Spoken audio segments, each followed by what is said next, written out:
Hello students, आज हम lesson number 1 civics का जो है introduction to the parliamentary system, इसके क्वेश्चन आंसर्स करने जा रहे हैं। इसका फर्स्ट क्वेश्चन है choose the correct option and rewrite the statements. First question fill in the blanks है।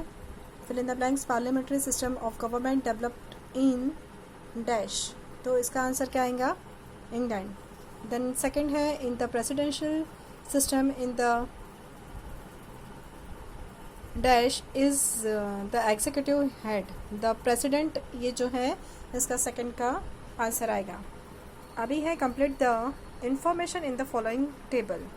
जैसे कि आपको मैंने जब एक्सप्लेन कर रही थी, आपको मैंने बता ही दिया था कि ये जो तीनों फंक्शंस हैं, इसे कही है कि जो फर्स्ट है लेजिस्लेचर का फंक्शन है टू मेक लॉ, सेकंड है एग्जीक्यूटिव का implements of law, and third judiciary का है प्रोवाइड जस्टिस। ठीक है।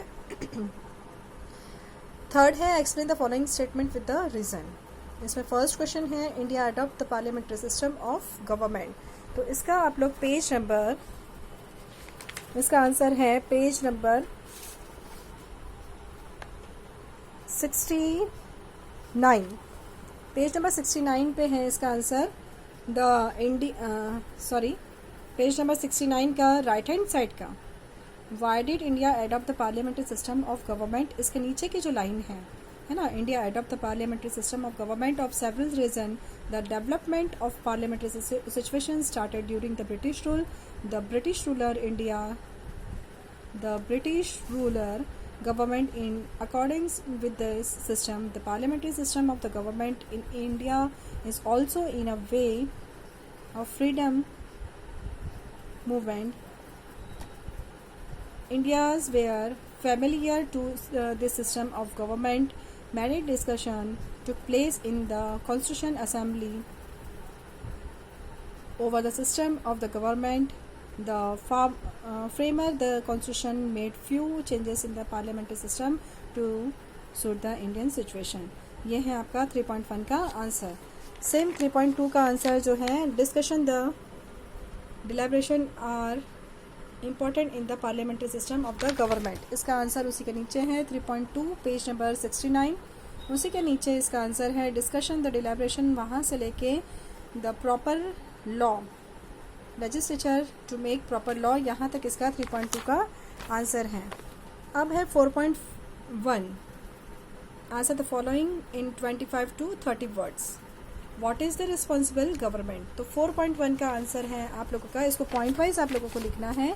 4.1 का आंसर है the prime minister and the council minister is responsible to the legislature for all their actions and polity.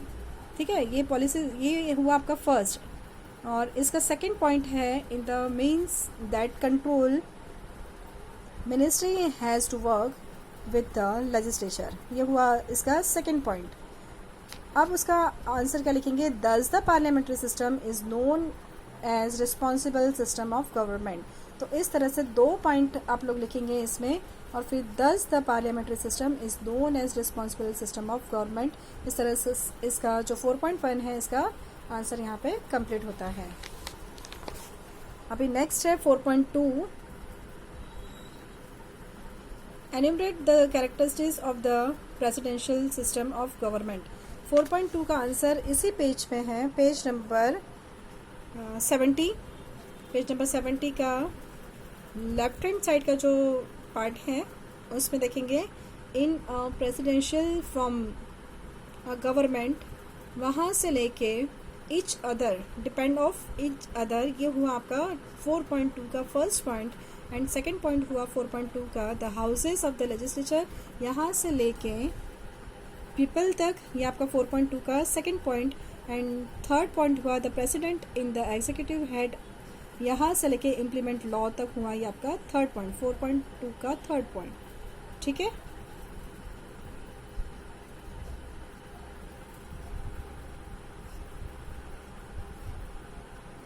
Sorry girls, फिर से मैं आपको बताती हूँ, सॉरी स्टूडेंट, फिर से बताती हूँ मैं आपको 4.2 का, कि 4.2 का 2 पार्ट में किया हुआ है, 2 पॉइंट है उसमें सब पॉइंट है। यानी 4.1 का देखो कि in the presidential from the government of the legislature and the executive are not directly depend on each other. ये फर्स्ट पॉइंट है और फर्स्ट पॉइंट के अंदर ही ए देंगे. The houses of the legislature and the president are directly elected by the people. ये हुआ ए. उसी का बी देंगे, फर्स्ट का B.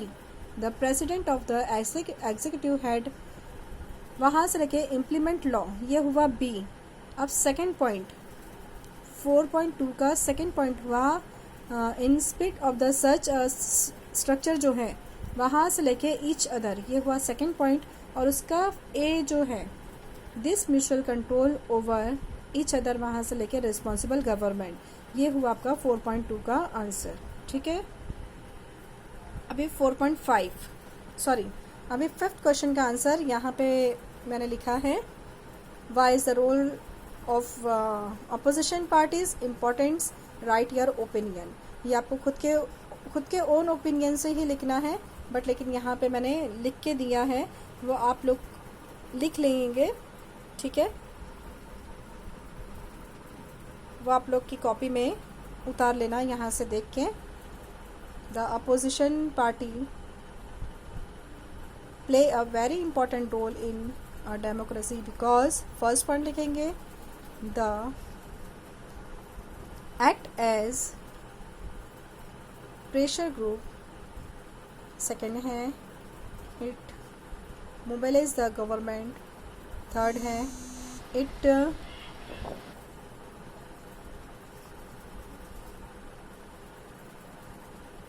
keep a check on the working on the ruling party. And then fourth है it put different view is the parliament and criticize the government for its failures and wrong policies. Fifth है the opposition party main role is to questions the government of the day and hold them accountable to the public. ये हुआ आपका question number 5 का answer. और यहाँ पे आपका lesson complete होता है. उम्मीद है आप लोगों को समझ में आ गया होगा, और नहीं समझा तो प्लीज़ मुझे चैट करके पूछ सकते हैं कि मैडम ये समझ में नहीं आया है. Okay, bye.